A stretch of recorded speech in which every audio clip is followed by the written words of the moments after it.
Class 11-এর ছাত্রছাত্রীদের physics ক্লাসরুমে স্বাগত জানাই। আজকে আমরা ওয়ান ডাইমেনশনাল মোশন বা একমাত্রিক গতি এই চ্যাপ্টারের থার্ড লেকচার শুরু করছি। আগের লেকচারগুলোতে আমরা বেসিক্যালি কোঅর্ডিনেট সিস্টেম এবং সরণ বেগ, ত্বরণ এবং তাৎক্ষণিক বেগ, তাৎক্ষণিক ত্বরণ এই বিষয়গুলো আলোচনা করেছি।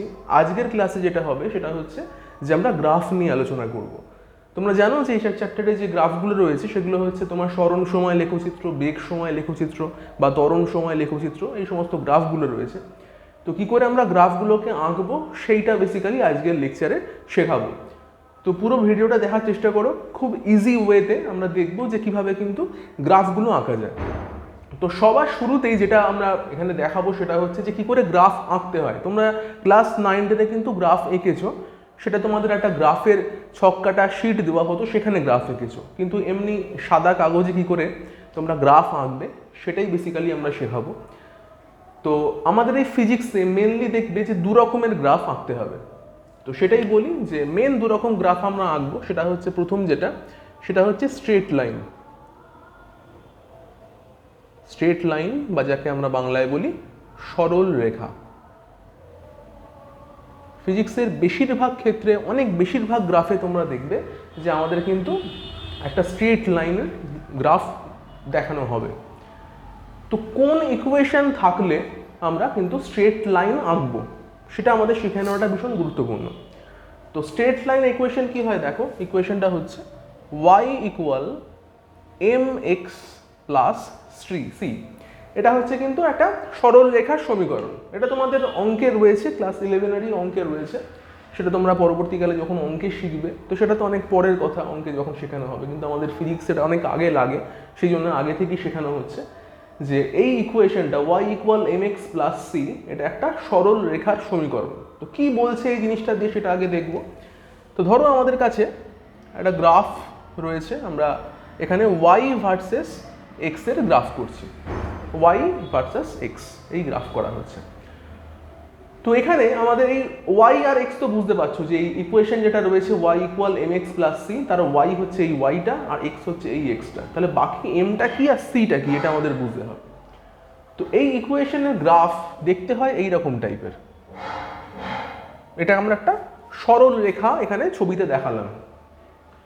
তো দেখা যাচ্ছে কি c অ্যাকচুয়ালি কোনটা, c হচ্ছে এই যে y অক্ষে মূল বিন্দু থেকে যে দূরত্বে এই স্ট্রেট লাইনটা y অক্ষকে ছেদ করছে। কোন জায়গাটায়? ঠিক এই জায়গাটায় ছেদ করছে।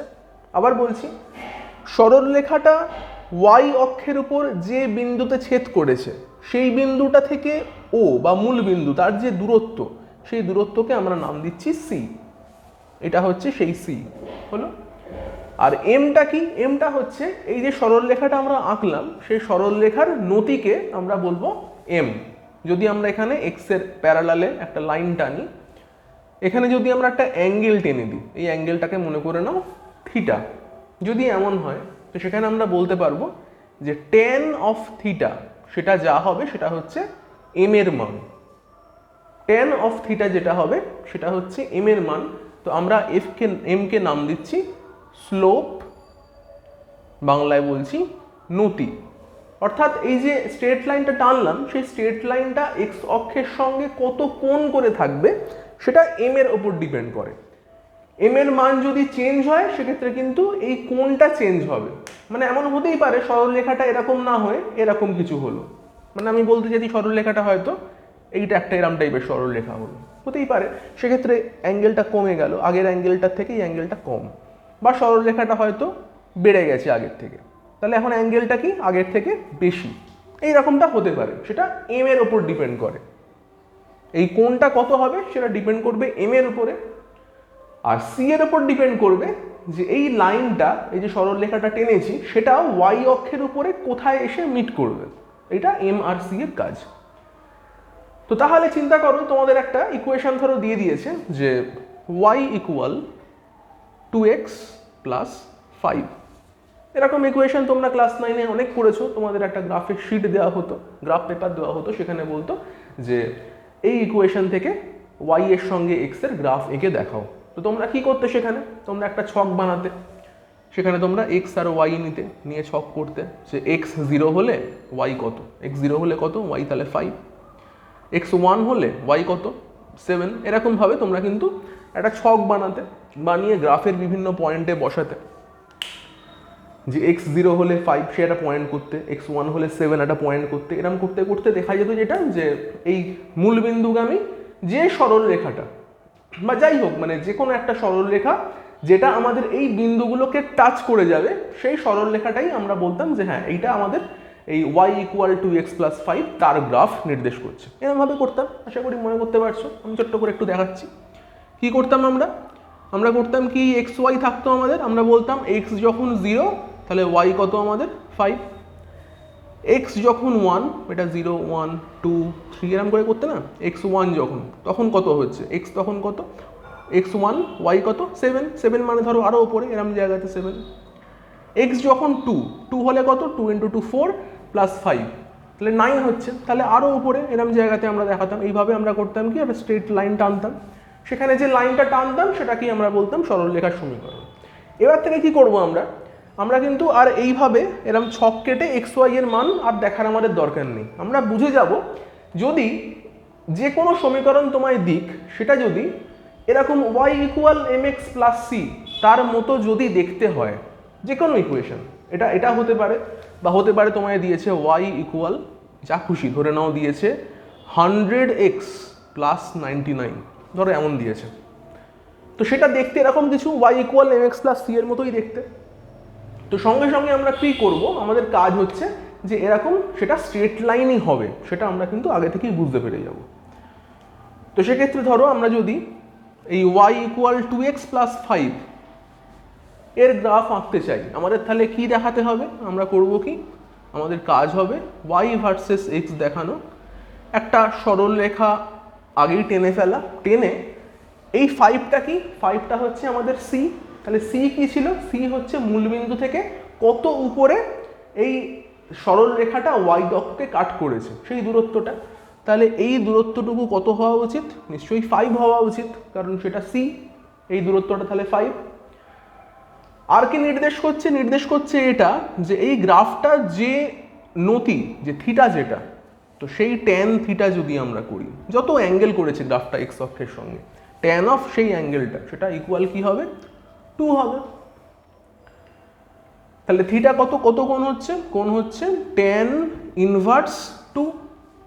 তাহলে এখান থেকে আমরা কিন্তু থিটার মানটাও পেয়ে যেতে পারছি, যে কত কোণ করছে সেটা পেয়ে যেতে পারছি।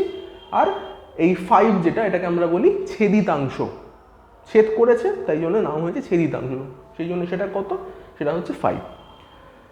তাহলে যে কোনো ইকুয়েশন দিক, এটা ধরো y = 100x + 99 যদি হতো, তাহলে এই 5 এর জায়গায় বসে যেত কত, সেটা হয়ে যেত 99, এটার জন্য বলছি।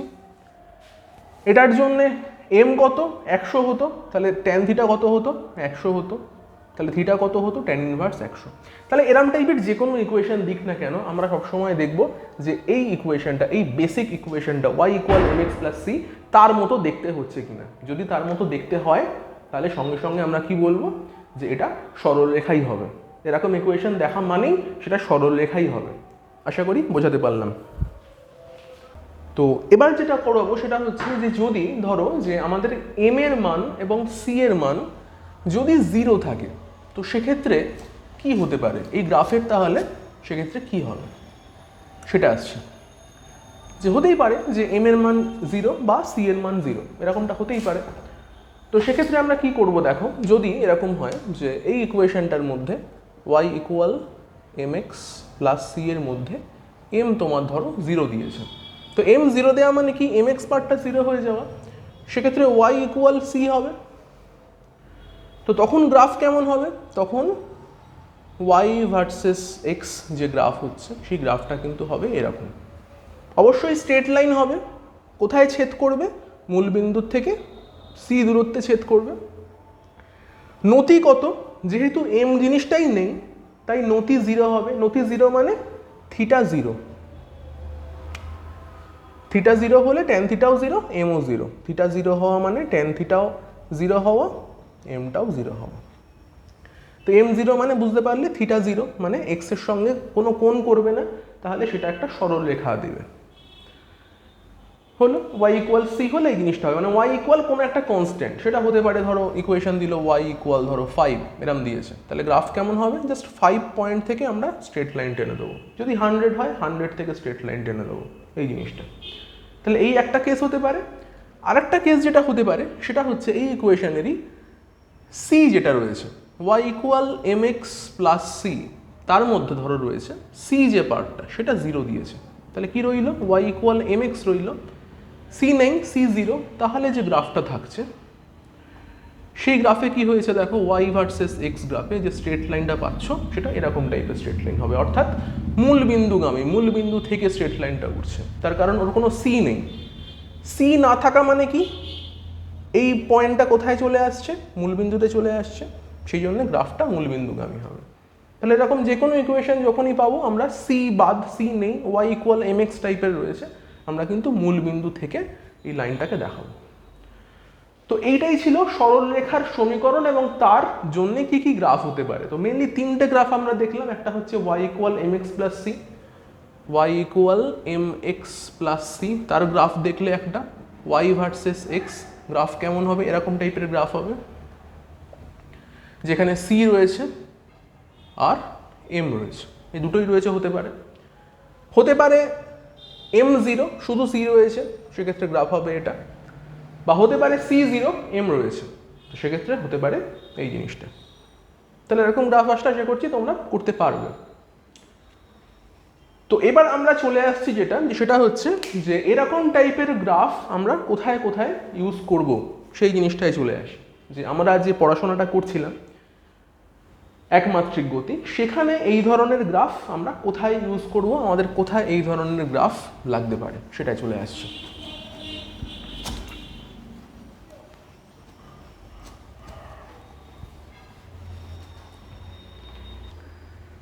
তো একমাত্রিক গতির ক্ষেত্রে আমরা মেনলি যে গতির সমীকরণগুলো পড়ব, সেখানে একদম প্রথম যে গতির সমীকরণটা আসছে সেটা হচ্ছে সমবেগের সমীকরণ, যে কোনো একটি বস্তু বা ব্যক্তি সমবেগে চলছে। তো সমবেগে চললে তার গতির সমীকরণ কি হয়, সেটা হয় S equal V into T. সমবেগে যখন কোনো ব্যক্তি বা বস্তু চলবে তার সমীকরণ হবে এস ইকুয়াল ভিটি, এটা তোমরা সবাই জানো। এবং কোনো বস্তু যদি সমত্বরণ নিয়ে চলে, সমত্বরণে গতিশীল বস্তুর সমীকরণ, সেই সমীকরণ কি কি হতে পারে, সমীকরণ দেখো আমি লিখছি কি কি হতে পারে। একটা হতে পারে V equal U plus A into T, এটা হতে পারে। হতে পারে V square equal U square plus 2as, এটা হতে পারে। আর হতে পারে S equal UT plus half of A T square. এগুলোর প্রমাণ আমরা পরের লেকচারে নিয়ে আসবো, আজকে কি করে গ্রাফ আঁকতে হয় সেটা শেখাচ্ছি। দেখো, তো সমত্বরণে গতিশীল বস্তুর এই 3টে ইকুয়েশন দিয়ে আমরা রিপ্রেজেন্ট করতে পারি, আর সমবেগে চললে তার একটাই ইকুয়েশন হয় এস ইকুয়াল ভিটি। বোঝা গেল? সমত্বরণ কি আমরা আগের ক্লাসে বলেছি যে সমান সময়ে যদি সমানভাবে বেগ বৃদ্ধি হয়, সময়ের সঙ্গে সঙ্গে বেগ যদি বাড়তে থাকে, তখন আমরা দেখব কি ত্বরণ হবে, তার ইকুয়েশন এই 3টে। তো এবারে আমরা দেখব, দেখো যে আমরা একটু আগে যে ইকুয়েশনটা শিখলাম সেটা শিখলাম কি Y equal M X plus C. তো এরম ইকুয়েশন পেলেই আমরা বলেছি কি হবে, সরল রেখাই হবে সেটা। তো আমরা যে 4টে ইকুয়েশন এখন অবধি লিখেছি, সেখানে দেখো এই প্রথম ইকুয়েশনটা আর এই দ্বিতীয় ইকুয়েশনটা, এই দুটো ইকুয়েশন দেখতে কিন্তু এই Y equal M X plus C এর মতনই।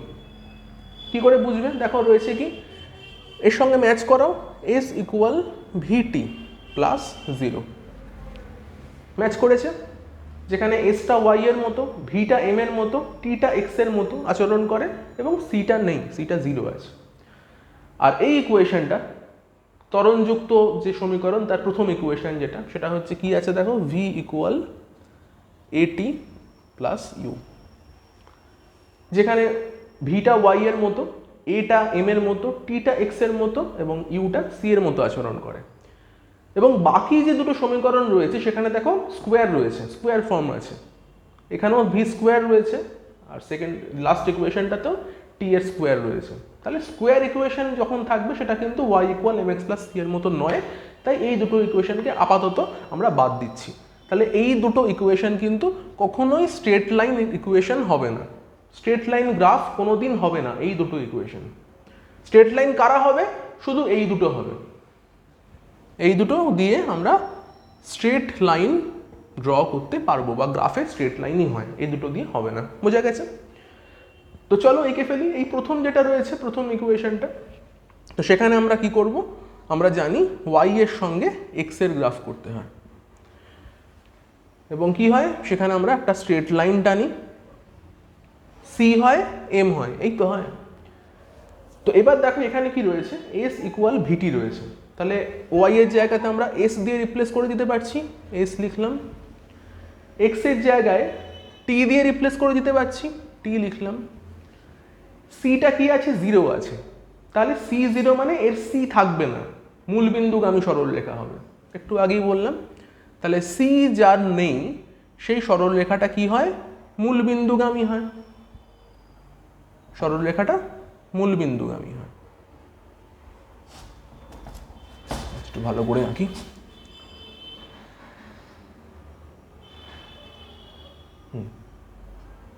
এস ভার্সেস টি হলো মূলবিন্দুগামী একটা সরলরেখা। তো এখানে যে কোণটা তৈরি হয়েছে সেটার নাম দিলাম আমরা থিটা, তাহলে বলতেই পারি ট্যান থিটা ইকুয়াল কি হবে? এম হওয়া উচিত, কিন্তু এই ইকুয়েশন অনুযায়ী কি হবে? ভি হবে। তাহলে এটা কি দাঁড়ালো? এটা হচ্ছে একটা সরণ সময় লেখচিত্র। এই লেখচিত্রকে আমরা বলবো সরণ সময় লেখচিত্র। এই লেখচিত্রটা কি রিপ্রেজেন্ট করছে? এই লেখচিত্র রিপ্রেজেন্ট করছে কোনো একটা বস্তু সে সমবেগে চলছে। সমবেগের ইকুয়েশন থেকে আমরা এই গ্রাফটা পেলাম। তাহলে এই গ্রাফটা কি রিপ্রেজেন্ট করছে? যে কোনো একটা বস্তু বা কোনো একটা ব্যক্তি সমবেগে চলছে, এই জিনিসটাকে রিপ্রেজেন্ট করছে এসটি গ্রাফে স্ট্রেট লাইন। তাহলে যখনই এরপর থেকে আমরা কোনো একটা সরণ সময় লেখচিত্র দেখব এবং সেই লেখচিত্রে কোনো সরলরেখা দেখব, স্ট্রেট লাইন দেখব, আমরা বুঝবো সেটা সমবেগকে রিপ্রেজেন্ট করে, তার মানে সমবেগে কোনো বস্তু বা ব্যক্তি চলছে। বোঝা গেছে? একই রকমভাবে আমরা চলে আসছি এর পরের যে ইকুয়েশনটা রয়েছে ভি ইকুয়াল এটি প্লাস ইউ, সেটাই চলে যায়। একই রকম ব্যাপারটা, কিন্তু এখানে দেখো সি এর জায়গাতে ইউ আছে, তাহলে এরকম টাইপের ছবি হবে না, একটু অন্যরকম কিছু হবে ছবিতে। তো সেইটা দেখবো কি হবে।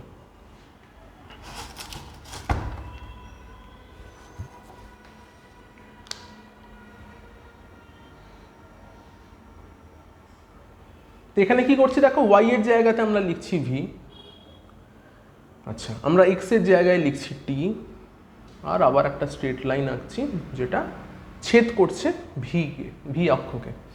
তাহলে এই যে ছেদিতাংশ যাকে আমরা সি লিখতাম তাকে আমরা লিখবো কি? ইউ। এবং যে স্লোপটা তৈরি হবে, যে কোণটা তৈরি হবে, সেই কোণটা আমরা বলবো কি? ট্যান থিটা, সেটা ইকুয়াল এ। তাহলে এ মানে কি ছিল? ত্বরণ ছিল। তাহলে ভি ইকুয়াল এটি প্লাস ইউ, এই ইকুয়েশনে কোনটা কি একটু বলে দিই। যেমন ইউ হচ্ছে প্রারম্ভিক বেগ, ভি হচ্ছে অন্তিম বেগ, এ হচ্ছে ত্বরণ, টি হচ্ছে সময়। এটা তোমরা কিন্তু জানো, তোমাদের 9 10-এ ছিল যে কোনো একটা বস্তু সে প্রাথমিকভাবে ইউ বেগ নিয়ে যাওয়া শুরু করলো, টি সময় ধরে গেল এবং অন্তিম বেগ তার হলো ভি, মানে বেগটা বাড়লো, ইউ থেকে বেড়ে ভি হলো। তো যেহেতু বেগ বেড়েছে তাই ত্বরণ তৈরি হয়েছে, তাই এ ত্বরণ হয়েছে। তো তাহলে যখনই আমরা একটা ভিটি গ্রাফে এরকম টাইপের স্ট্রেট লাইন দেখাবো, সেটাকে আমরা কি বলবো? যে সমতরণে গতিশীল বস্তুর লেখচিত্র।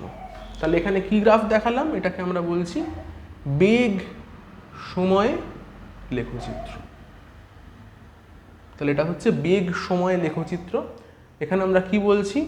বস্তু বা ব্যক্তি সমতরণে চলছে। তাহলে ভালো করে খেয়াল রাখো, যখন এসটি গ্রাফে আমরা সরলরেখা পাচ্ছি তখন কি হচ্ছে? তখন সমবেগকে নির্দেশ করছে। যখন ভিটি গ্রাফে আমরা সরলরেখা পাচ্ছি তখন ত্বরণকে নির্দেশ করছে। বোঝা গেল? তাহলে এই জায়গাটা একটু ভালো করে নোট করে রাখো যে যখনই আমরা এসটি গ্রাফ দেখব, এস ভার্সেস টি গ্রাফ স্ট্রেট লাইন যখন পাচ্ছ তার মানে কি বোঝাচ্ছে? তার মানে বোঝাচ্ছে সমবেগ, বেগ কনস্ট্যান্ট হলো। ভিটি গ্রাফ, ভিটি গ্রাফে আমরা পাচ্ছি কি যখনই স্ট্রেট লাইন পাবো তার মানে কি বুঝবো? সমত্বরণ। তাহলে স্ট্রেট লাইনের দুটো জিনিস বোঝা গেল, এসটি গ্রাফে হলে সমবেগ হয়ে যায়, ভিটি গ্রাফে হলে সমত্বরণ হয়ে যায়। আচ্ছা, এবার আরেকটা জিনিস দেখাবো, সেটা হচ্ছে দেখো যে হতে পারে যে এই যে সমবেগের সমীকরণকে আমরা শুধুমাত্র লিখছি এস ইকুয়াল ভিটি দিয়ে, এটাকে কিন্তু আমরা শুধুমাত্র ভি দিয়েও লিখতে পারি। সেটা একটু দেখিয়ে দিই কিভাবে ভি দিয়ে লিখতে পারি। তো এই দুটো ইকুয়েশন যখন এখন লাগছে না, আমি এই দুটো ইকুয়েশনকে মুছেই দিচ্ছি। তো যেটা বলছিলাম, এটা ছাড়া এস ইকুয়াল ভিটি ছাড়াও সমবেগের সমীকরণ আর কি হতে পারে? সেটা হতে পারে V equal constant, V equal ধ্রুবক। মানে ধরো তোমায় বললো যে কোনো একটা ব্যক্তি বা বস্তু সে একটা বিন্দু থেকে 10 মিটার পার সেকেন্ড বেগে যাত্রা শুরু করেছে এবং তার অন্তিম বেগও হয়েছে 10 মিটার পার সেকেন্ড। সে শুরু করেছে 10 মিটার পার সেকেন্ড নিয়ে, যাচ্ছে যাচ্ছে যাচ্ছে, শেষ করলো যেখানে সেখানেও 10 মিটার পার সেকেন্ড। মানে বেগ তো পাল্টায়নি, তার মানে কি বেগ কনস্ট্যান্ট আছে, সেটাকেই তো আমরা সমবেগ বলি। তাই ভি ইকুয়াল কনস্ট্যান্টটাকেও আমরা কিন্তু বেগের ইকুয়েশন বলতে পারি। এটা ছিল এস এর সাপেক্ষে বোঝানো, এটা হচ্ছে ভি এর সাপেক্ষে সমীকরণটা। তো তাহলে যদি আমরা ভি কনস্ট্যান্টের গ্রাফ আঁকতে যাই তো সেটা কেমন দেখতে হবে? তাহলে আমরা সমবেগের ইকুয়েশন কোথায় পাচ্ছি? এসটি গ্রাফে পাচ্ছি। তাহলে যদি আমরা ভিটি গ্রাফেও সমবেগের সমীকরণ দেখাতে যাই সেটা কেমন দেখতে হবে? সেটা দেখতে হবে কিন্তু এরকম টাইপের। আরেকবার মনে করিয়ে দিই কীভাবে হচ্ছে। আমরা বলেছিলাম Y equal M X plus C, সেখানে এম 0 হতে পারে। তো এম যদি 0 হয় সেক্ষেত্রে ওয়াই ইকুয়াল সি হয়। তাহলে এই Y equal C, V equal constant, এই দুটোকে তোমরা কিন্তু তুলনা করতে পারো। ওয়াইকে যদি ভি ভেবে নাও, সেটাই করেছি, ওয়াই এর জায়গায় ভি লিখেছি আর টাইম লিখেছি এক্স এর জায়গায়। এবার টাইমের সঙ্গে কি গুণ আছে? 0 গুণ আছে, তাই জন্যে 0 ইন্টু টি সেটা নেই ইকুয়েশনে, পড়ে আছে শুধু কনস্ট্যান্ট সি পড়ে আছে। তাহলে এরকম টাইপের গ্রাফ পেতে পারো। তাহলে সেখানেও কিন্তু আমরা স্ট্রেট লাইন পেতে পারি। কিন্তু কি রুল আছে? রুল হচ্ছে যে এখানে কোনো নতি থাকবে না, নতি ছাড়া সরল রেখা পেতে পারি। তাহলে আমরা কি পেতে পাচ্ছি ভিটি গ্রাফে? তাহলে দেখো লিখতে পারি ভিটি গ্রাফ যদি হয়, স্ট্রেট লাইন পাবো, স্লোপ বা নতি 0 এরকম যদি থাকে তখন তাকে আমরা সমবেগের উদাহরণ বলবো বা সমবেগের গ্রাফ বলবো। তাহলে সমবেগের দুটো গ্রাফ পেতে পারছি, একটা এসটি গ্রাফ, স্ট্রেট লাইন থাকবে, নতি থাকবে। ভিটি গ্রাফেও সমবেগ পাচ্ছি, স্ট্রেট লাইন থাকবে কিন্তু নতি থাকবে না। আচ্ছা, আর ভিটি গ্রাফে যদি স্ট্রেট লাইন থাকে, নতিও থাকে, তখন তাকে আমরা বলবো সমত্বরণ। তাহলে আশা করি বুঝতে পারলে কিভাবে জিনিসগুলো পরপর এলো। আচ্ছা, তো এইটা পুরোটাই গেল আমরা সরল রেখার উপরে পুরো লেকচারটা বললাম। এরপরে দেখো বাকি যে দুটো সমীকরণ ছিল সেখানে কিন্তু স্কোয়ার টার্ম ছিল, ইকুয়েশনের একদিকে স্কোয়ার ছিল, S equal UT half AT square, আর একটা হচ্ছে V square equal U square plus 2as, এরকম ছিল। তো স্কোয়ার থাকলে কি করা যায় সেইটাই চলে আসছে এবারে। তাহলে দেখো স্কোয়ার যদি থাকে, এবারে স্কোয়ার থাকলে আমরা কিভাবে কাজ করব। তো মেনলি দুটো গ্রাফ শিখলেই কিন্তু আমাদের এই চ্যাপ্টারের যে কটা গ্রাফ আছে আমরা কিন্তু সব সলভ করে ফেলতে পারি, ভীষণ ইজি। তো জাস্ট আরেকটা গ্রাফ শেখাবো, সেটা হচ্ছে যে যদি স্কোয়ার থাকে, তো স্কোয়ার কিরকম থাকতে পারে। ধরো রয়েছে y ইকুয়াল এক্স স্কোয়ার, এরকম যদি একটা ইকুয়েশন থাকে y ইকুয়াল এক্স স্কোয়ার, তো তার গ্রাফ কেমন হতে পারে। তো আমরা যদি চার্ট করি, তোমরা আগে যেভাবে ছোটোবেলায় চার্ট করতে সেরকমভাবে, যে এক্স যখন 0 y 0, এক্স যখন 1 y 1, এক্স যখন 2 y 4, এক্স যখন 3 y 9, এক্স যখন 4 y 16, এইভাবে চলবে। এক্স যখন 5 এটা 25, এইভাবে। তো সেক্ষেত্রে যদি আমরা ওয়াই ভার্সেস এক্স গ্রাফ নিই, আমরা দেখব গ্রাফটা কিন্তু এরকম টাইপের দেখতে হবে। প্রথমে 0, তারপরে 1 একটু বাড়লো, 2তে গিয়ে আর একটু বাড়লো, 3তে গিয়ে আরও অনেক বেড়ে গেল, 4এ গিয়ে আরও অনেক বেড়ে গেল, 5এ গিয়ে অনেক বেড়ে গেছে। এইভাবে একটা গ্রাফ আমরা পাবো। এই গ্রাফটাকে আমরা বলি অধিবৃত্তাকার গ্রাফ বা অধিবৃত্ত বা প্যারাবোলা। অধিবৃত্ত বা প্যারাবোলা এরকম টাইপের গ্রাফ পাবো। যখন গ্রাফের যে কোনো একদিকে স্কোয়ার ফর্ম থাকবে তখন আমরা এই ধরনের গ্রাফ ব্যবহার করব। হলো, বোঝা গেল যদি এরকমটা থাকে।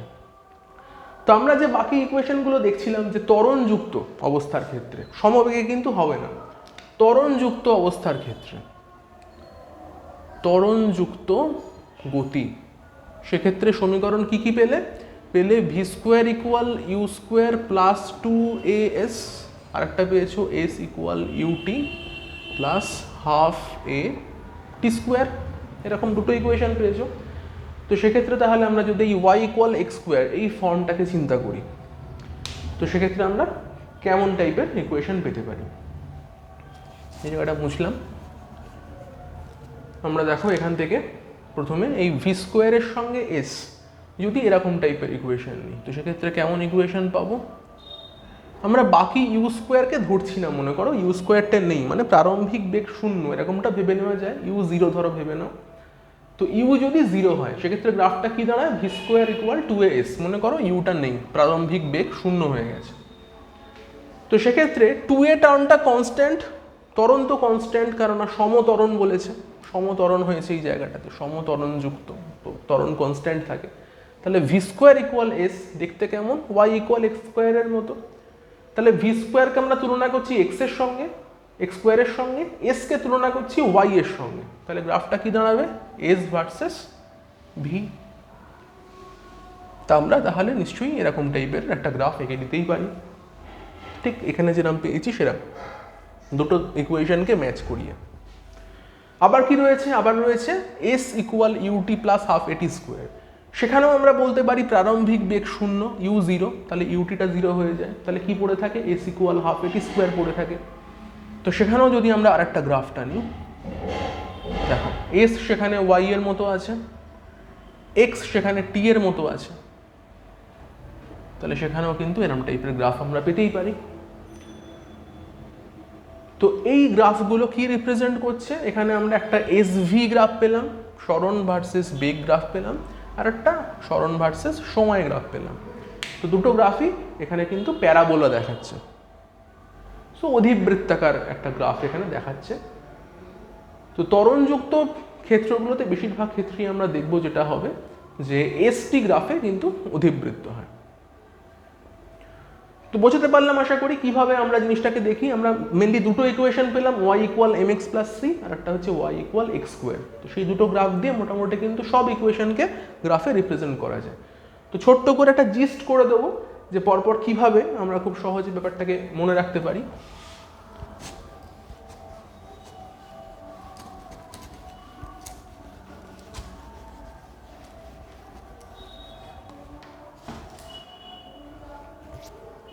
তো দেখো এখানে আমরা যেটা করব, সমবেগকে আমরা কিভাবে দেখাতে পারি। সমবেগকে প্রথমে আমরা এস ভার্সেস টিতে দেখাচ্ছি। সমবেগ যখন হবে তখন এইভাবে একটা সরল রেখা দিয়ে আমরা দেখাবো। সমীকরণটা কি, এস ইকুয়াল ভিটি হলো। যখন সমত্বরণকে আমরা এসটি গ্রাফে দেখাবো, তখন কি দেখাবো, সমত্বরণকে এসটি গ্রাফে যখন দেখাচ্ছি তখন দেখাবো এরকম অধিবৃত্ত। কি সমীকরণ, S equal half AT square, বা ধরো UT plus half AT square, এটাও বলতে পারো UT, S equal UT plus half AT square, এটাও বলতে পারো। তার কারণ কি দেখো, টি যদি 0 হয় তো টি 0 হলে এই ইউটি টার্মটা 0 হয়ে যায়, তাই এটা লেখা যা না লেখাও তাই। টি যখন 0, তারপর থেকে টি যখন বাড়তে থাকবে সেক্ষেত্রে কিন্তু গ্রাফটা এসটা বাড়তে থাকবে। এই দুটো ইকুয়েশনই টি 0 করো এস 0, টি 0 করলে এস 0, টি যখন 1 তারপর থেকে কিন্তু গ্রাফটা এরকম অধিবৃত্তাকার হতে থাকবে। বোঝা গেছে? তো সমবেগকে আমরা এসটি দিয়ে দেখালাম, সমত্বরণকে এসটি দিয়ে দেখালাম। এবার আসছি ভিটি গ্রাফে। সমবেগ যখন, তখন আমরা কি দেখাবো? সমবেগকে যখন আমরা ভিটি গ্রাফে দেখাবো সরল লেখা স্ট্রেট, যেটা দিয়ে বোঝাচ্ছে ভি কনস্ট্যান্ট, এটা হচ্ছে ইকুয়েশনটা। সমত্বরণ যেটা, সমত্বরণকে যদি আমরা ভিটি গ্রাফে দেখাই, কিভাবে দেখাবো? সমীকরণটা কি ছিল? ভি ইকুয়াল ইউ প্লাস এটি। তাহলে এইরকমভাবে দেখা যাচ্ছে, যেখানে আমার এই জায়গাটা হচ্ছে ইউ। বোঝা গেছে? ভি ইকুয়াল ইউ প্লাস এটি যখন রয়েছে, ভি ইকুয়াল ইউ প্লাস এটি যখন রয়েছে, তখন দেখাচ্ছি স্ট্রেট লাইন, তার নতি রয়েছে। হলো সমবেগ, তাকে এসটিতে দেখিয়েছি, ভিডিতে দেখিয়েছি। সমত্বরণ, তাকে এসটিতে দেখিয়েছি, ভিডিতে দেখিয়েছি। এবার যদি এমন থাকে যে যদি তোমাকে ত্বরণ ভার্সেস টাইম গ্রাফ আঁকতে বলে, যে ত্বরণ ভার্সেস সময়, এটি গ্রাফ, ত্বরণ সময় লেখচিত্র। তো ত্বরণ সময় লেখচিত্র দেখো আমাদের সিলেবাসে যেটা রয়েছে, যে সমত্বরণ, এটাই একমাত্র সিলেবাসে রয়েছে, আর কিন্তু কিছু নেই। তো তাহলে সমত্বরণ মানে কি? সমত্বরণ হচ্ছে এ কনস্ট্যান্ট, এ ধ্রুবক, এটাই সমত্বরণের লেখচিত্র। এটি গ্রাফে এই একটা মাত্র লেখচিত্র হয়, এ ইকুয়াল কনস্ট্যান্ট। এছাড়া কিন্তু আর কোনো ইকুয়েশন তোমরা বা কোনো গ্রাফ কিন্তু এটি দিয়ে পাবে না। এটি গ্রাফে একটাই গ্রাফ যেখানে ত্বরণ কনস্ট্যান্ট, সেটাই হয়েছে। অসমত্বরণ হলে অবশ্য অন্য গ্রাফ হতো, যেটা আমাদের সিলেবাসে নেই। বাকি কিন্তু এই কটা গ্রাফ করলেই মোটামুটি কিন্তু একমাত্রিক গতির সমস্ত গ্রাফ কিন্তু তোমরা কমপ্লিট করে ফেলতে পারবে। তো আজকের মতো ক্লাসটা এখানেই থাকলো। পরের ক্লাসে আমরা ত্বরণের যে সমীকরণগুলো সেগুলোর প্রমাণ করাবো।